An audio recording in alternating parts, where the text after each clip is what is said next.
the Dutch billionaire who was murdered in the cold blood.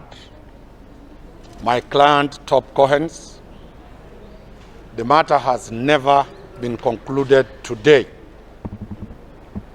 We are in court, in the criminal court, for the offense of the people who murdered Tob Cohen. Among the people, one of the prominent person who was supposed to take plea for murder, the DPP wrote a letter saying that there is no sufficient evidence to charge that person.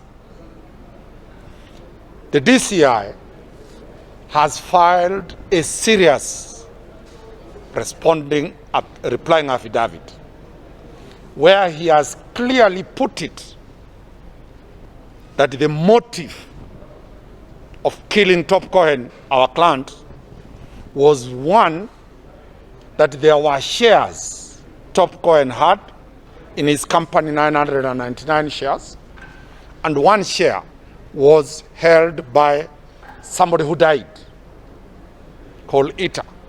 Those shares were transferred mysteriously from Tob Cohen's account. When Tob Cohen, my client, discovered this, it took not less than 6 hours for Tob Cohen to be killed. So the motive was to cover up the transfer of shares that were held in Tob Cohen's company. The DCI has produced evidence placing the suspects on the site during the burial, during the murder of Tob Cohen.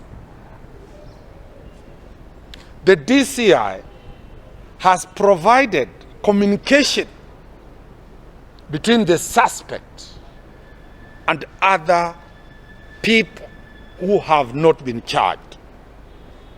The DCI has graphically put it how the terms of bail and terms of releasing the suspect was conducted in a favorable manner, and orders issued that have never been issued for anybody who has applied to attend a postmortem or to attend a burial once you have been charged for murder.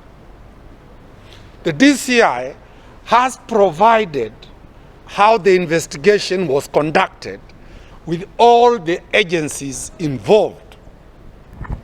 Surprisingly, the DCI indicts the DPP, that the DPP unilaterally stopped the prosecution of one prominent person, but allowed the others to be charged. This brings focus to the different roles of the DPP and the DCI. As a family, as the lawyers representing Tob Cohen and the family of Tob Cohen, this now confirms the fears that we had, that within government circles, there were people trying to cover up the brutal murder of Tob Cohen. The DCI has put it graphically to the whole world to know. The DCI is asking for the DPP to appear in court to be cross-examined on the basis of his decision not to charge all the parties that were involved in the murder of Tob Cohen. So it is a big day for this country that the family of the deceased have at least now come to know how Tob Cohen was murdered. What was the motive of killing our client, Tob Cohen? The family is also settled that the cover-up the lead has been removed from whoever is trying to cover up the murder of Tob Cohen. I have always repeated that every other time, Tob Cohen deserves justice the way every Kenyan deserves justice. So the DCI, from the affidavit that you have, has filed all the events. The cover-up that Tob Cohen had traveled to Thailand, when I wrote letters complaining that my client has gone missing and the police are not acting, it took more than 20 days before the police acted on the question of Tob Cohen. All those is captured, that our effort to get this now is coming out through. On the diplomatic angle, this case, as you know very well, Tob Cohen was an Israeli citizen and also a Netherlands citizen. This case is likely to cause a diplomatic tiff between the Kenyan government and foreign countries. And therefore, now that the DCI has laid it bare, we are now moving very fast to get all the perpetrators arrested and charged. There can never be discrimination on the basis of position or on the basis of having a very powerful position in this country.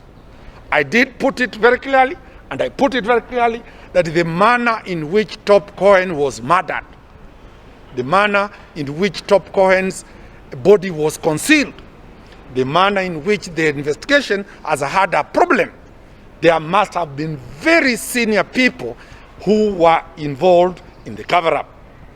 The evidence and the affidavits of the DCI now settles that matter. How some people will be involved in murder and they are easily removed, while others must be charged because they are small people like the Kianjakoma police officers, is a serious question that the DPP needs to answer. Is there selectivity in terms of who will be charged in this country? Is the office of the DPP involved in politics of who is charged and who is not charged? I rarely agree with the DCI on very many matters, but on this one, the DCI has got it very, very clear. What was the prominent man doing near the vicinity of the murder? Why? That is a serious question that we need to do. Number two, how does the courts delay this matter to date? Since Tob Cohen died, matters have never been dealt with. So we, as on behalf of the family from Netherlands and on behalf of the late who was our client, we are demanding that now the person be arrested and be charged here tomorrow, so that everybody faces the court and he responds and they respond to that matter. Any questions? Have you been served with a letter? As family, we have not been given the letter that absolved the suspect. But the letter is public knowledge and the DCI has filed it in court. So it is no longer sacred. The DPP cleared without even having the audacity of getting the file and looking at the evidence and saying, do this and do cover this. So the DPP's acts are contrary to Article 10 of the Constitution. There is no transparency, there is no accountability, and as family, we will be contemplating whether with this we can move our petition for removal of the DPP from office, if this is how he is conducting prosecution in this country. I'll be taking instructions at 2 from my clients with this, with a view of filing a petition for removal of the DPP. In this matter, you are referring to the issue of justice. Sangale Lekanda? Yes. Any other question? Are there any orders in the matter of the judge held against the DPP and the DCI? The case was dismissed. The arguments of him being charged were withdrawn on the basis that the DPP, exercising his powers under Article 157, had terminated the proceedings. But now the DCI has produced evidence that that decision to terminate proceedings against the judge were not made judiciously. Article 157,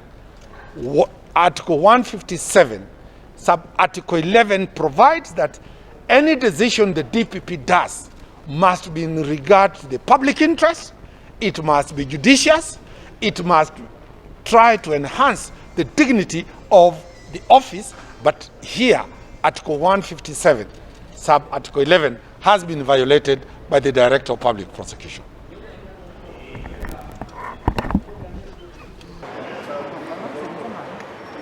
I'm a prominent person. As you know, how Tob Cohen was murdered. Now you can update yourself. Next time, when you're having a boyfriend somewhere, avoid what? Can retract any message, whether on WhatsApp or anywhere. Look, because it shapes communication. Never. Umesikia already? Ita mtu mwongei.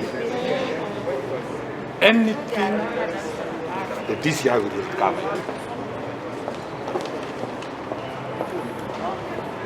Sawa.